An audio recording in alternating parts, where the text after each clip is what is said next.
Muy buenas noches, que el Señor me les bendiga, mis amados, sean bienvenidos a esta clase virtual de esta noche. Vamos a empezar nuestra reunión de hoy. Vamos a esperar que vayan entrando los que están en la sala de espera y para eso vamos a esperar los que también nos quieran saludar, que si puede levantar la mano para poderles dar el micrófono para que nos puedan saludar y dar inicio a nuestra clase virtual de esta noche. Bien, vamos a comenzar con la profeta Norita. Hola, papito, muy buenas noches. Qué gusto saludarles y estar aquí presente, ¿verdad? Como todos los conquistadores del reino, dándole gracias a Dios, papito, por su vida, por toda su familia y pues agradecida con Dios por lo que Él está haciendo, por lo que está depositando en su pueblo a través de ustedes, papito. Son de gran bendición a nuestras vidas, le bendecimos y damos gracias a Dios por este tiempo. Pues soy la profeta Nora de Quintana Roo, México. Bendiciones. Que el Señor te bendiga, mi niña. Qué gran bendición tenerte a ti como parte de esta gran familia. Bienvenida. Ahora vamos a darle el micrófono a Alfonso y María Elisa. Dale.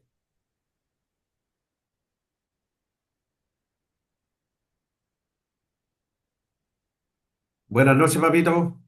Que Dios los bendiga a usted, a mamita Patricia y a los niños y a todos los que estamos en esta plataforma. Le damos muchas gracias a Dios. Soy el pastor Alfonso y aquí la pastora María Elisa. Somos del Ministerio Conquistadores del Reino de Chile. Aquí Buenas noches, bendiciones para todos. Bendiciones, mis amados. Qué gran bendición tenerlos aquí como parte de esta gran familia alrededor del mundo. Bienvenidos. Ahora tenemos a nuestra amada pastora Griselda.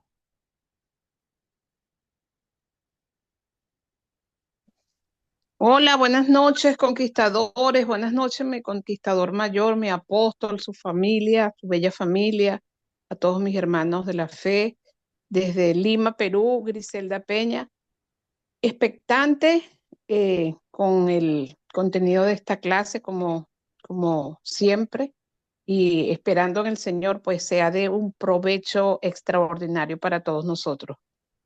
Bendiciones, Dios les guarde. Bienvenida, mi niña. Que el Señor te bendiga grandemente. Bueno, mis amados, vamos a comenzar. Nosotros somos el Ministerio Conquistadores del Reino. Hemos estado trabajando año con año en esta escuela de formación ministerial que el Señor nos dio una palabra. Nos dijo que preparáramos un ejército de conquistadores del reino. Así fue fundada la escuela de formación Escuela de Formación Ministerial Apostólica Profética Monte Sión. Y ahora tenemos una clase muy importante, es la clase La importancia de los actos proféticos. Y esto estará a cargo de nuestra amada profeta Patricia García. Muy buenas noches, mis amados. Siempre es un gusto poder saludarles. Sean todos extremadamente bendecidos. Esta noche vamos a hablar sobre la importancia o el valor de los actos proféticos. Y yo quisiera comenzar definiendo qué es un acto profético. Un acto profético es una expresión natural, o sea, en el ámbito natural, que ejecutamos por dirección del Espíritu Santo de algo espiritual que Dios nos está dirigiendo a hacer. Pero que cuando nosotros lo hacemos, esto tiene un efecto o una repercusión aún en el ámbito natural. O sea, proviene de lo espiritual, se manifiesta en lo natural y después repercute espiritualmente. Pero hay manifestaciones naturales también. Ahora, los actos proféticos Los actos simbólicos también son una manera que Dios eligió para que nosotros podamos expresar de una forma comprensible, de una forma entendible, algo que Dios quiere dar a conocer. O sea, un mensaje que Dios quiere dar a conocer a su pueblo. Entonces el profeta o el vaso profético recibe esa inspiración de parte del Espíritu Santo. Lo hace, lo ejecuta, lo manifiesta y entonces las personas pueden comprender mejor lo que Dios está queriendo transmitir. Quiero decirle o simplificarle qué es un acto profético con una definición que yo escuché y me gustó mucho. Un acto profético es el resultado de hacer lo que yo vi y oí de Dios. Mire qué bonito. Esa es la forma más sencilla de expresar o de definir lo que es un acto profético. Ahora, dice que un acto profético es el resultado de hacer lo que yo vi o oí a Dios hacer o hablar. ¿Qué quiero decir con esto? Para que un acto profético tenga la efectividad que debe tener, yo tengo que haberlo oído de Dios, yo tengo que haberlo visto u oído de parte de Dios, y entonces yo lo ejecuto en la tierra.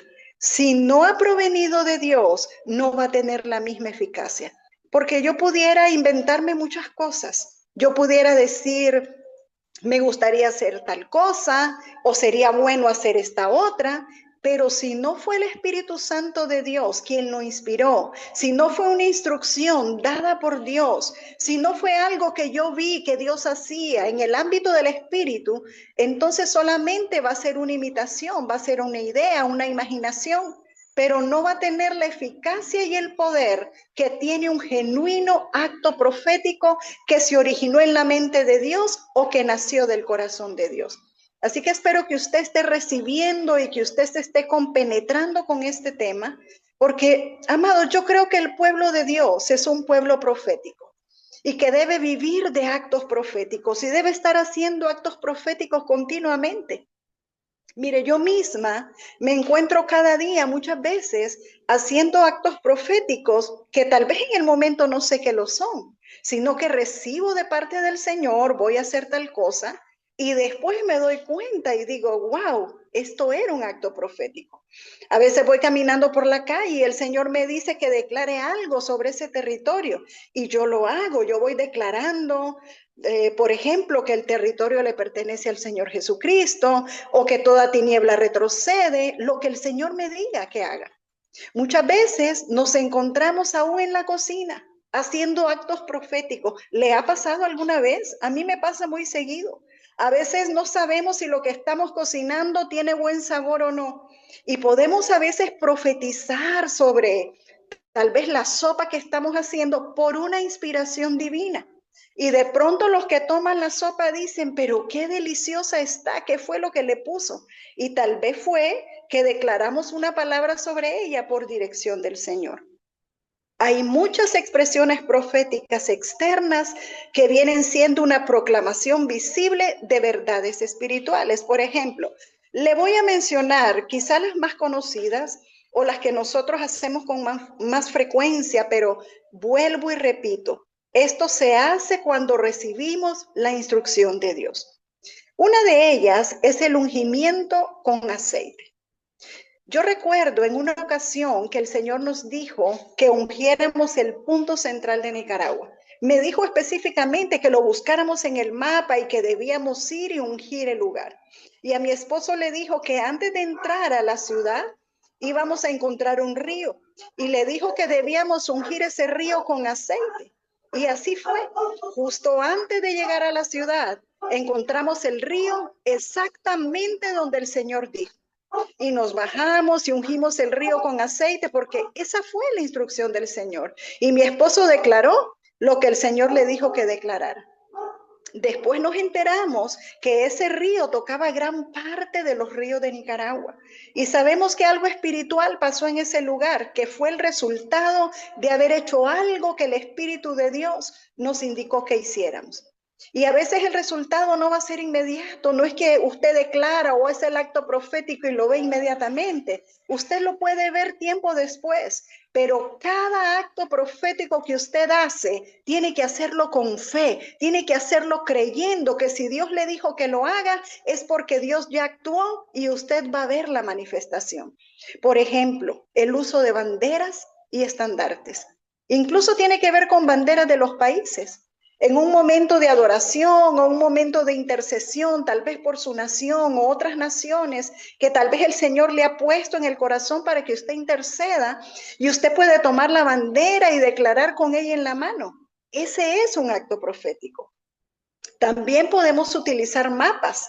Puede ser el mapa de su país o mapas del mundo, porque los mapas nos ayudan para hacer actos proféticos, para profetizar sobre los diferentes lugares, ciudades, países. Entonces, muchas veces en eventos proféticos o en momentos de adoración o tiempos de oración, el Espíritu de Dios nos indica tomar la bandera de determinado país y comenzamos a danzar con ella o la rodeamos o profetizamos sobre ella. O sea, las banderas, los mapas, los estandartes son muy útiles para hacer actos proféticos. Podemos también usar pancartas, podemos usar aún la palabra del Señor, ubicarla, colocarla en lugares donde el Espíritu de Dios nos indique, y entonces eso se convierte en una señal profética o en un acto profético. También hay danza profética.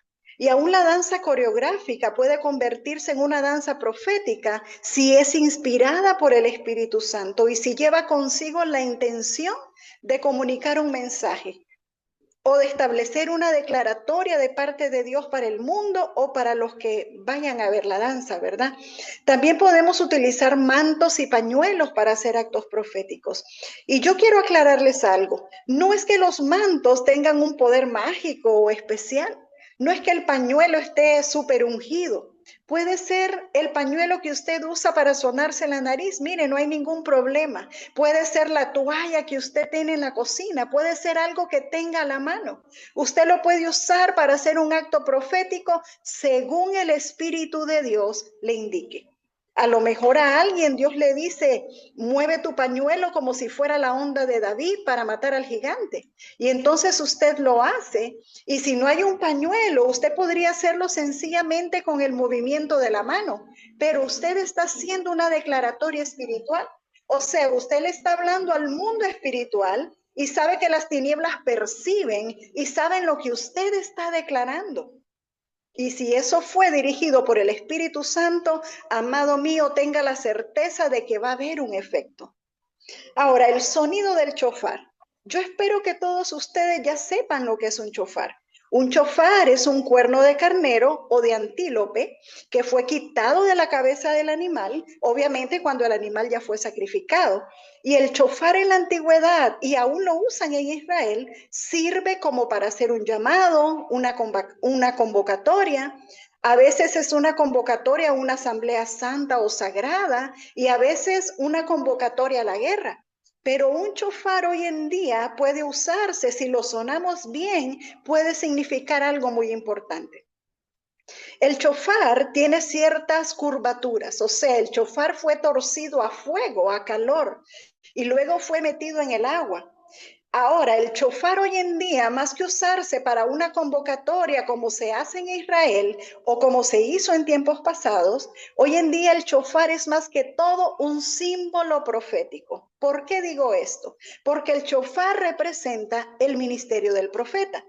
¿Por qué representa el ministerio del profeta? Porque el chofar fue torcido, fue pasado por fuego, fue metido al agua, y así es con el profeta.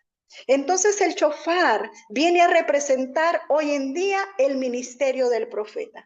Pero hoy en día, cuando alguien suena el chofar, realmente lo que está diciendo es, escuchen la voz profética, el profeta va a hablar, alerta, hay una convocatoria, acuda, sensibilice su oído. Entonces el chofar se convierte en un símbolo profético. Por eso cuando usted va a iglesias proféticas, usted se va a dar cuenta de que la mayoría de ellos usan un chofar o lo tienen cerca del atril. Algunos lo suenan indistintamente, pero aún para eso necesitamos la guianza del Espíritu Santo. Porque un chofar tocado fuera de tiempo o cuando no se debería de tocar es molesto. Uno lo puede percibir, uno percibe el choque en el espíritu, pero cuando es tocado por la guianza del Espíritu Santo, por la dirección del Espíritu Santo y por la persona con la unción del Espíritu Santo, entonces es algo poderoso y es como una alerta, es como un llamado al despertar. Hay otro acto profético que es común, pero vuelvo y digo, hay que hacerlo bajo la guianza del Espíritu Santo y es la apropiación. ¿Qué quiere decir esto? Muchas veces nosotros estamos orando para obtener un terreno, un predio, un lugar, y el Espíritu de Dios nos puede decir que vayamos y nos apropiemos del lugar antes de comprarlo.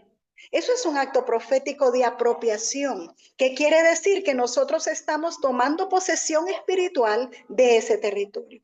Ahora, hay muchas maneras de hacerlo, pero usted recuerda lo que Dios le dijo a Josué: quita el calzado de tus pies, porque el lugar que pisas santo es. Pero Dios le dijo que tomara posesión de esa tierra, que caminara sobre esa tierra.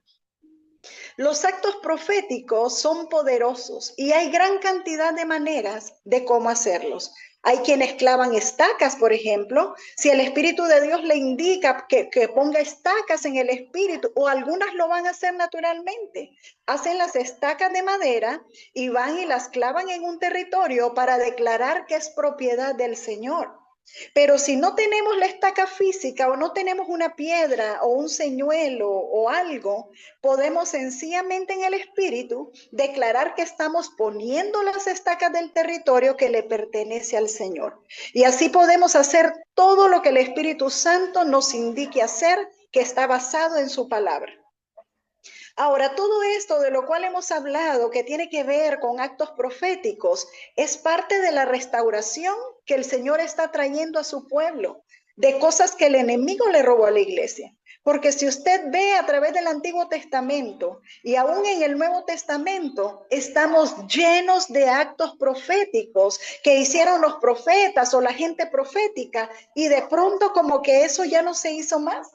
Entonces, cuando el pueblo profético comienza a reactivar lo que le pertenece a la iglesia, a los hijos de Dios, entonces estamos restaurando, estamos recuperando, estamos restituyendo aquello que el enemigo nos robó. Y ya les dije y repito una vez más, nunca me voy a cansar de repetir, todo esto hay que hacerlo por la dirección del Espíritu Santo. Amado, nunca lo hagas por imitación, nunca lo hagas por doctrina, nunca lo hagas porque alguien más lo hizo. No lo hagas por ideas que vienen a tu mente, porque esto podría convertirse en actos de hechicería o de brujería.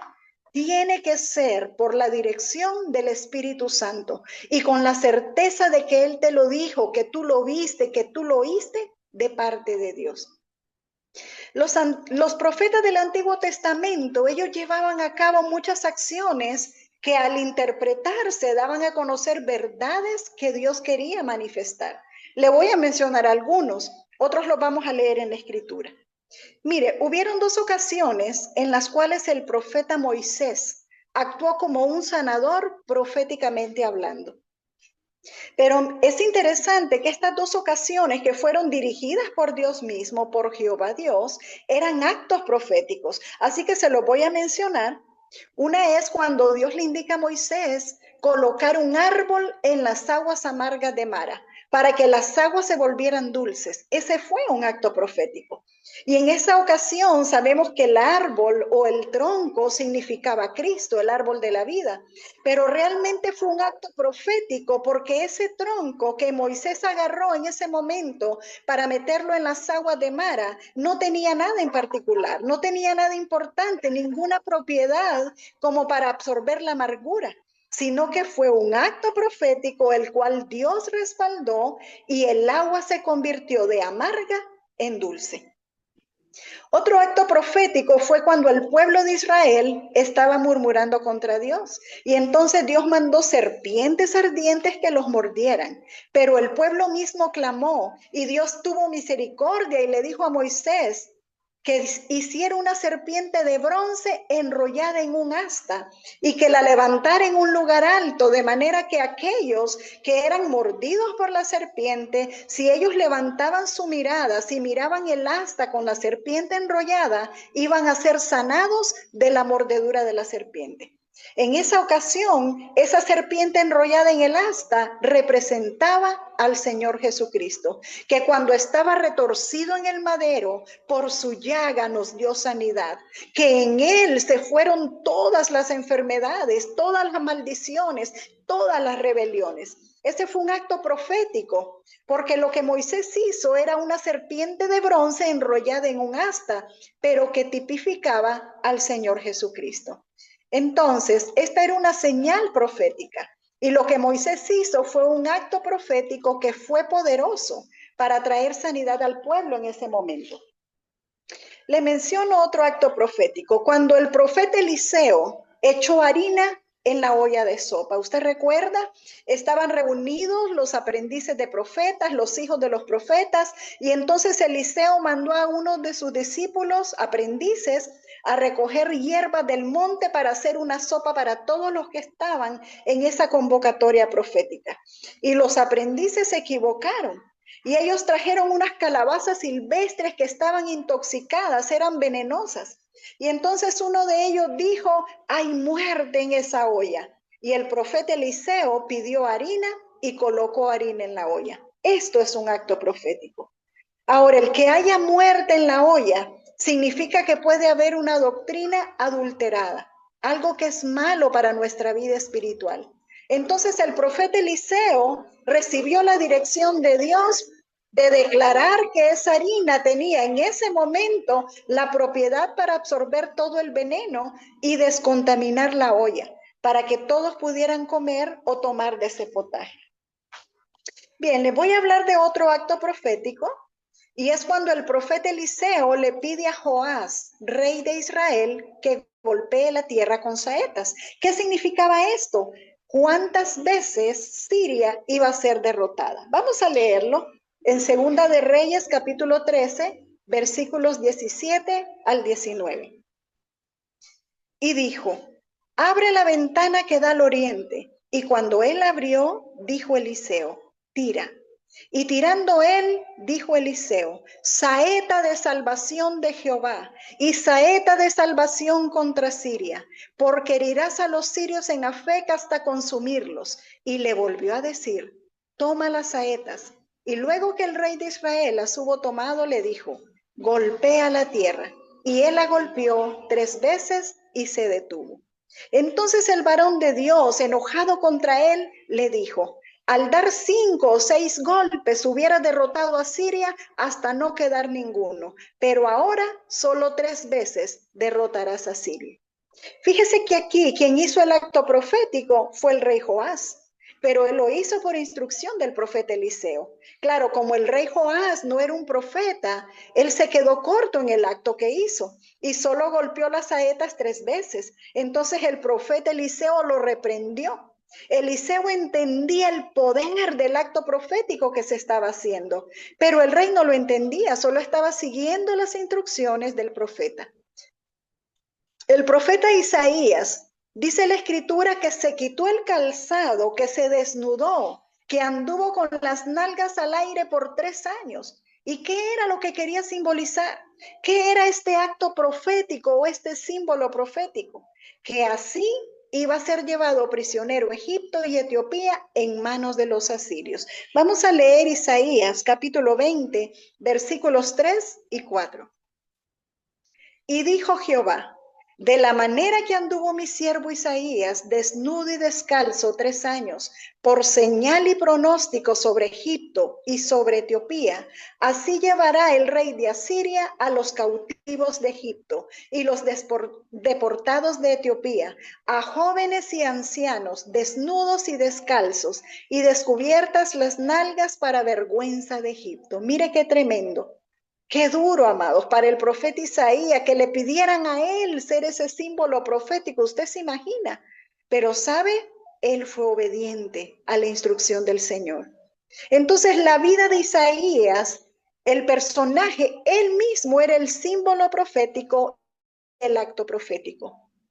Dios estaba trayendo una advertencia, una revelación, estaba dando una información previa antes de que ocurriera a través del profeta Isaías. Y vemos en la Biblia uno de los más dramáticos símbolos proféticos, que fue el matrimonio de Oseas con una mujer ramera, con Gomer. ¿Usted recuerda? ¿Y por qué digo esto? Porque a través de este matrimonio se ejemplificaba la deslealtad divina de Israel, que era idólatra, fornicaria, pero también podíamos ver el amor incondicional de Dios por Israel. Vamos a leer en Oseas capítulo 3, versículo 1. Me dijo otra vez Jehová, ve, ama a una mujer amada de su compañero, aunque adúltera, como el amor de Jehová para con los hijos de Israel, los cuales miran a dioses ajenos y aman tortas de pasas. Qué tremendo, amados. También vemos en las escrituras a otro profeta que él fue una señal profética. Y me refiero al profeta Jonás. Usted ya sabe lo que ocurrió, cómo Dios llama a Jonás para que vaya a predicar a Nínive.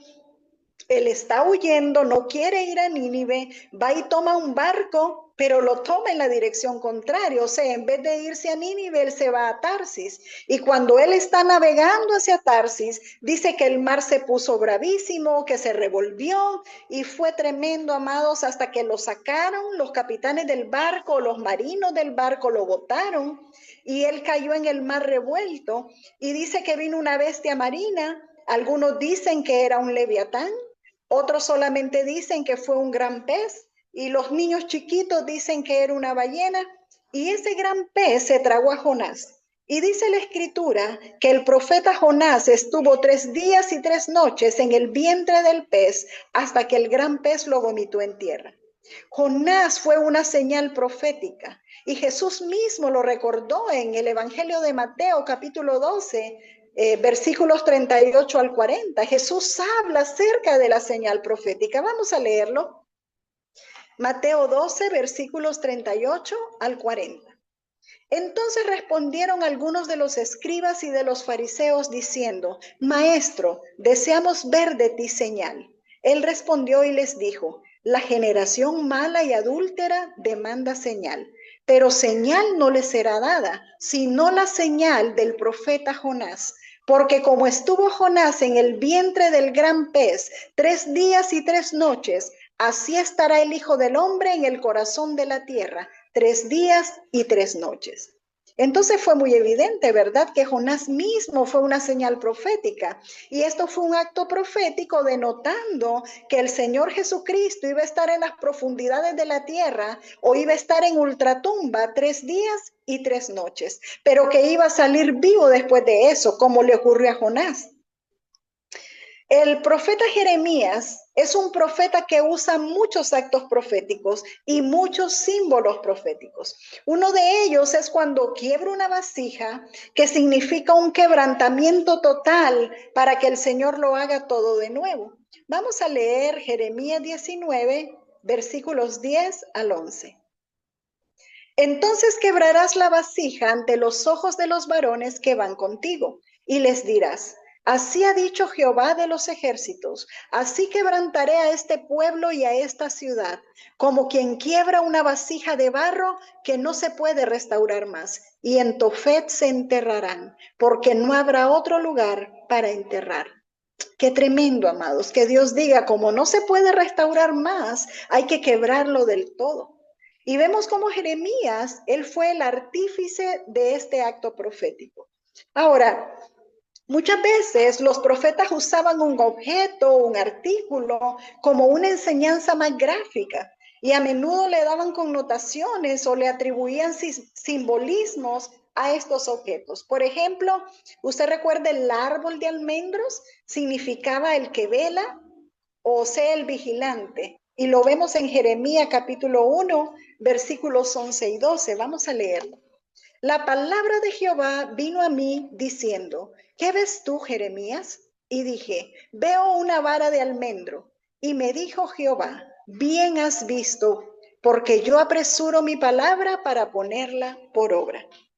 Luego más adelante, siempre en Jeremías capítulo 1, en los versos 13 al 14, vemos que se habla de una olla hirviendo, una olla que hierve, y esa olla de la comida hirviendo significa el poder del enemigo destruido que vendría del norte. O sea, Dios le da también la interpretación al profeta Jeremías, pero sí es un símbolo profético, un acto profético. Y vemos que Jeremías entabla una conversación con el Señor. Vamos a leer Jeremías capítulo 1, versículos 13 y 14.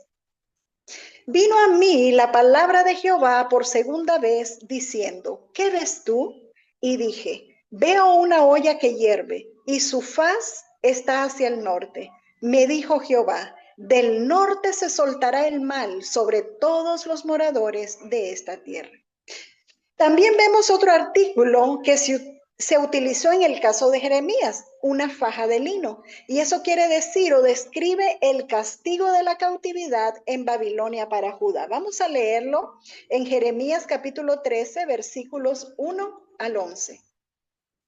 Así me dijo Jehová, ve y cómprate un cinto de lino y cíñelo sobre tus lomos y no lo metas en agua.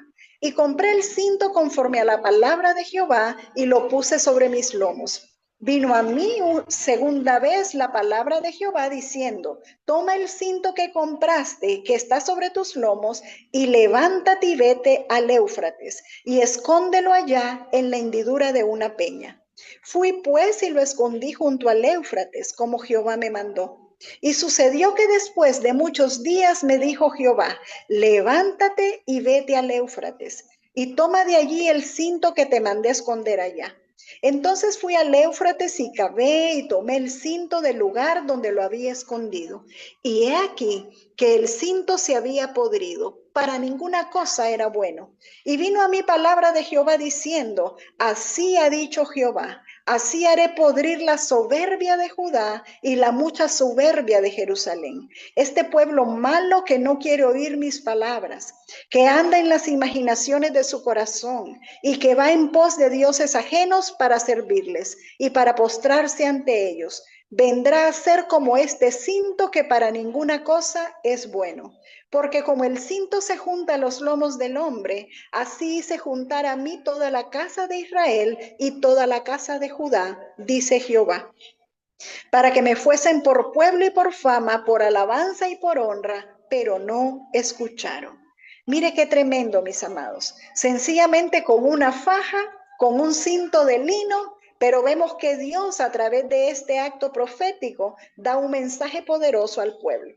Y si seguimos viendo al profeta Jeremías, vemos también otro acto profético con 2 cestas de higos o 2 canastas de higos, que eran el símbolo de los del cautiverio y los que quedaron en su tierra, y que habla de las bendiciones y las maldiciones. Vamos a leerlo. Jeremías capítulo 24, versículos 1 al 10.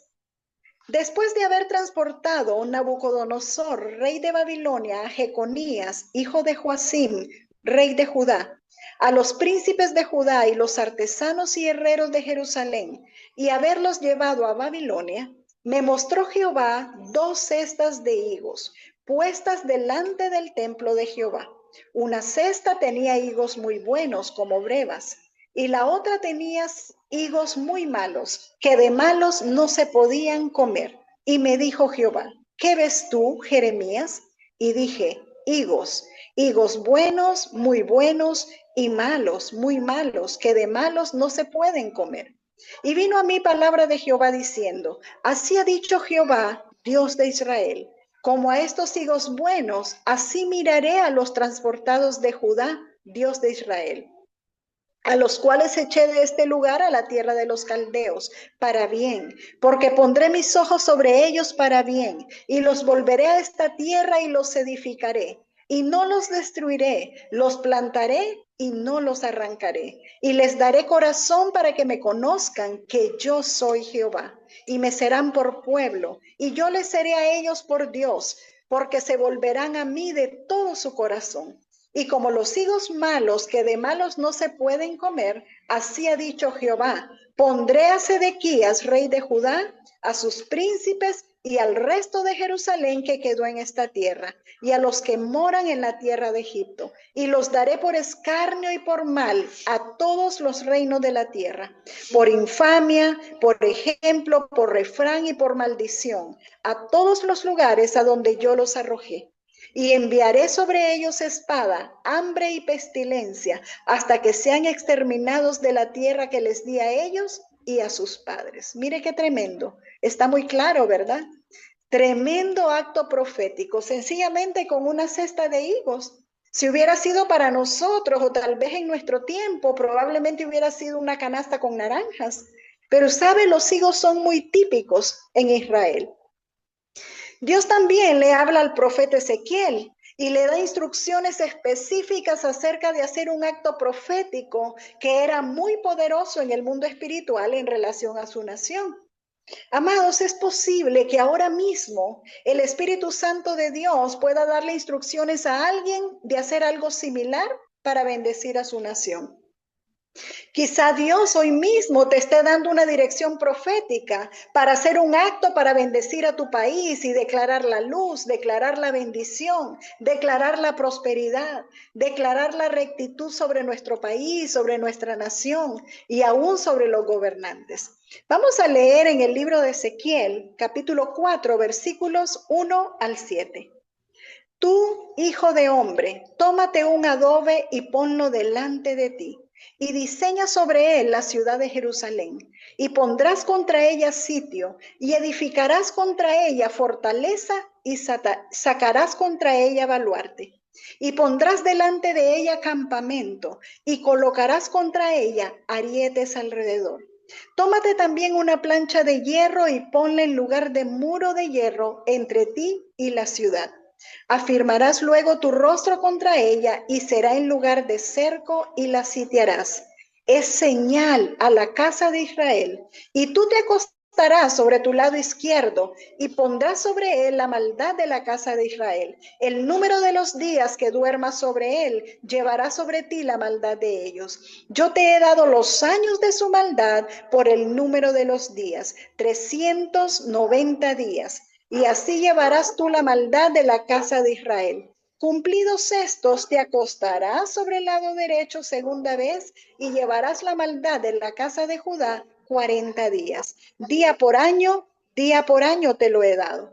Al asedio de Jerusalén afirmarás tu rostro y descubierto tu brazo profetizarás contra ella. En este caso era para profetizar contra Jerusalén. Pero yo sé que el Espíritu de Dios dará instrucciones a algunos para profetizar en favor de su país, no para profetizar en contra, sino en favor de su nación. Y bueno, ya vimos varios ejemplos del antiguo pacto, cómo fueron usados los actos proféticos.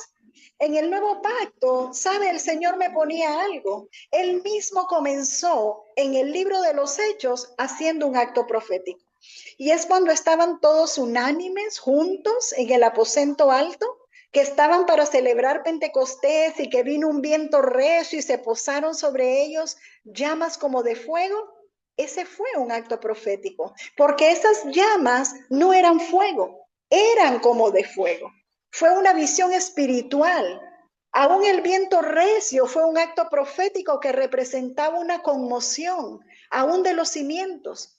Todo lo que iba a representar para el mundo entero que el Espíritu Santo llegara en esa ocasión. Y sabe, yo puedo imaginarme cómo se pusieron los discípulos, los que estaban allí en ese aposento alto, cuando miraban a otros y miraban las llamas como de fuego que estaban arriba de sus cabezas. No era fuego, eran como de fuego, pero era un acto profético. Estaban simbolizando las nuevas lenguas, pero estaban simbolizando el fuego del Espíritu que estaba cayendo sobre todos los que estaban en ese lugar. Vamos a leer Hechos capítulo 2, versículos 1 al 4.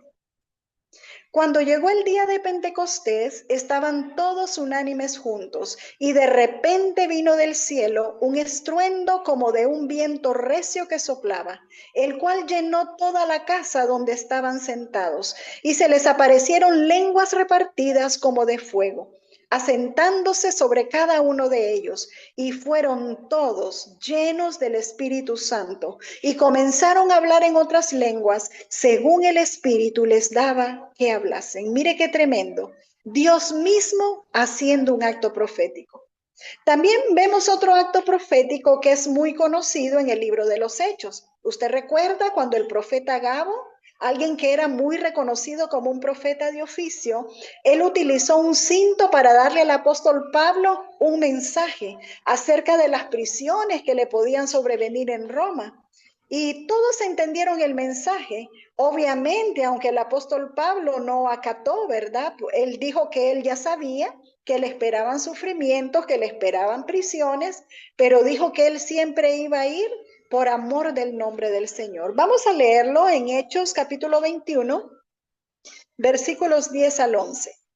Y permaneciendo nosotros allí algunos días, descendió de Judea un profeta llamado Agabo, quien viniendo a vernos tomó el cinto de Pablo y atándose los pies y las manos dijo: esto dice el Espíritu Santo, así atarán los judíos en Jerusalén al varón de quien es este cinto y le entregarán en manos de los gentiles. O sea, el mensaje estaba muy claro, era muy evidente lo que Agabo le quiso decir a Pablo, y él utilizó el mismo cinto, el cinto de Pablo.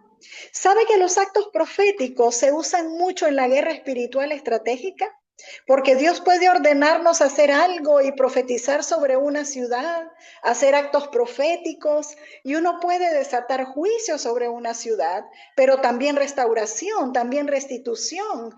Puede quitar la amargura, el dolor, la sangre derramada. Además de pedir perdón, puede hacer actos proféticos.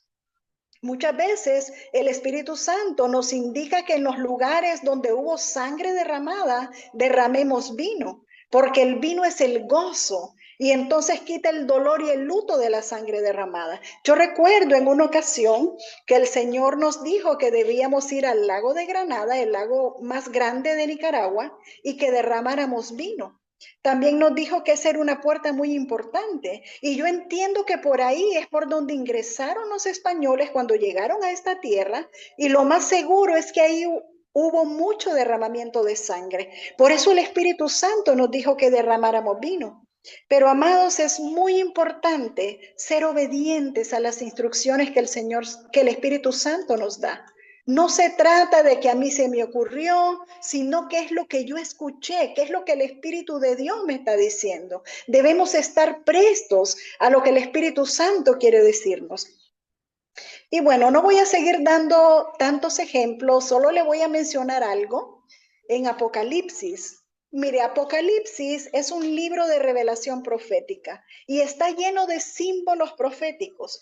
Y no le voy a dar tanto detalle, pero le voy a mencionar algunas cosas, cómo se han interpretado, cómo los estudiosos de la Biblia o personas que han recibido revelación del Espíritu han interpretado algunas de las figuras que nosotros vemos en Apocalipsis. Por ejemplo, aguas. Las aguas significa gente, naciones. Esto lo podemos encontrar en Apocalipsis 17:15. Me dijo también: las aguas que has visto donde la ramera se sienta son pueblos, muchedumbres, naciones y lenguas. Entonces, como podemos ver, cuando habla de agua se refiere a pueblos, naciones, lenguas. El arco iris representa un pacto o un acuerdo entre Dios y el hombre. Y esto lo podemos ver, vamos a leer Apocalipsis capítulo 4, versículo 3. Y el aspecto del que estaba sentado era semejante a piedra de jaspe y de cornalina, y había alrededor del trono un arco iris, semejante en aspecto a la esmeralda. Entonces ahí menciona el arco iris. Y en Apocalipsis capítulo 10, versículo 1 dice: vi descender del cielo a otro ángel fuerte, envuelto en una nube, con el arco iris sobre su cabeza. Y su rostro era como el sol y sus pies como columnas de fuego. Cuando habla de Babilonia en Apocalipsis, está hablando de apostasía y de confusión religiosa.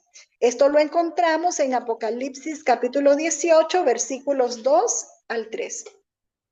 Y clamó con voz potente diciendo, ha caído la gran Babilonia, y se ha hecho habitación de demonios y guarida de todo espíritu inmundo, y albergue de toda ave inmunda y aborrecible, porque todas las naciones han bebido del vino del furor de su fornicación, y los reyes de la tierra han fornicado con ella, y los mercaderes de la tierra se han enriquecido de la potencia de sus deleites.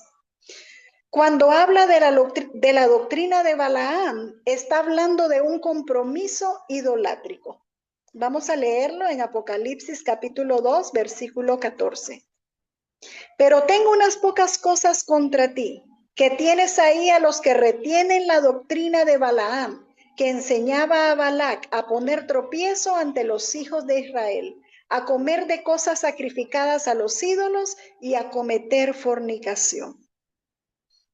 La bestia representa reino, gobierno, poder, y lo puede encontrar en Apocalipsis, todo el capítulo 13. No lo vamos a leer por cuestión de tiempo, porque sería muy largo, pero cuando tenga tiempo más adelante usted lo puede buscar.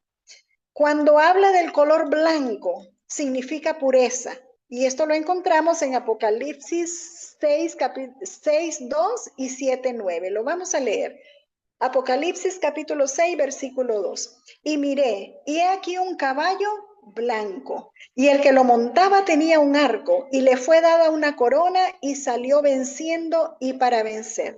Y en Apocalipsis 7, 9 dice, después de esto miré, y he aquí una multitud, la cual nadie podía contar, de todas naciones y tribus y pueblos y lenguas, que estaban delante del trono y en la presencia del Cordero. Como dice, vestidos de ropas blancas y con palmas en las manos.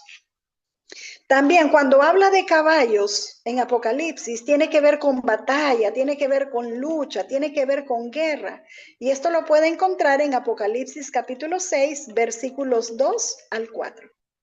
Y miré, y he aquí un caballo blanco, y el que lo montaba tenía un arco, y le fue dada una corona, y salió venciendo y para vencer. Cuando abrió el segundo sello, oí al segundo ser viviente que decía, ven y mira. Y salió otro caballo bermejo, y al que lo montaba le fue dado poder de quitar de la tierra la paz, y que se matasen unos a otros, y se le dio una gran espada. Entonces vemos que el caballo tiene que ver con guerra, ¿verdad? Cuando habla del tiempo de la siega o cuando habla de la siega, nos está hablando del fin del mundo. Y usted lo puede encontrar en Apocalipsis capítulo 14, versículos 14 y 15. Miré, y aquí una nube blanca, y sobre la nube uno sentado semejante al Hijo del Hombre, que tenía en la cabeza una corona de oro, y en la mano una hoz aguda. Y del templo salió otro ángel, clamando a gran voz al que estaba sentado sobre la nube, mete tu hoz y ciega, porque la hora de cegar ha llegado, pues la mies de la tierra está madura. Cuando nos habla de comer el libro, tiene que ver con asimilar el mensaje o digerir la palabra. Y esto lo encontramos en Apocalipsis 10:10. 10. Entonces tomé el librito de la mano del ángel y lo comí, y era dulce en mi boca como la miel, pero cuando lo hube comido, amargo para mi vientre. Entonces vemos que aquí nos habla de comernos el libro. Cuando habla de colirio, tiene que ver con discernimiento del Espíritu Santo. Y esto lo puede encontrar en Apocalipsis 3:18. Por tanto, yo te aconsejo que de mí compres oro refinado en fuego, para que seas rico, y vestiduras blancas para vestirte, y que no se descubra la vergüenza de tu desnudez, y unge tus ojos con colirio, para que veas. Cuando habla del incienso, está hablando de las oraciones. Y esto también usted lo puede encontrar en Apocalipsis 5:8. Y cuando hubo tomado el libro, los 4 seres vivientes y los 4 ancianos se postraron delante del Cordero, Todos tenían arpas y copas de oro llenas de incienso, que son las oraciones de los santos. Entonces, mis amados, como ustedes verán, la Biblia está llena tanto de símbolos proféticos como de actos proféticos. Y nosotros como hijos de Dios, proféticos, necesitamos estar activados, sobre todo que nuestro oído esté bien afinado para que escuchar lo que el Espíritu Santo quiere decirnos. Yo espero que esta enseñanza haya sido de bendición para sus vidas. Les bendigo, les amo. Feliz noche para todos. Muchas gracias, profeta, por esta enseñanza tan importante que son los actos proféticos. Y ahora vamos a continuar para que podamos recibir el manual. El manual de hoy, la importancia de los actos proféticos. El código de hoy, 909242. Tómale una foto a esta imagen y la envías para que podamos enviarte el manual, que es muy importante para que puedan entender la importancia de los actos proféticos. Bueno, mis amados, estamos muy contentos por haber terminado esta semana. El día de mañana vamos a estar estudiando con los que hicieron sus citas y vamos a comenzar a trabajar ahora en octubre para prepararnos para los altares de oración que vamos a levantar el 1 de noviembre. Así que esperamos que todos puedan estar listos para lo que ha de venir. Bueno, mis amados, los bendigo y los cubro con la sangre preciosa del Cordero en el nombre poderoso de Jesús. Pasen muy buenas noches.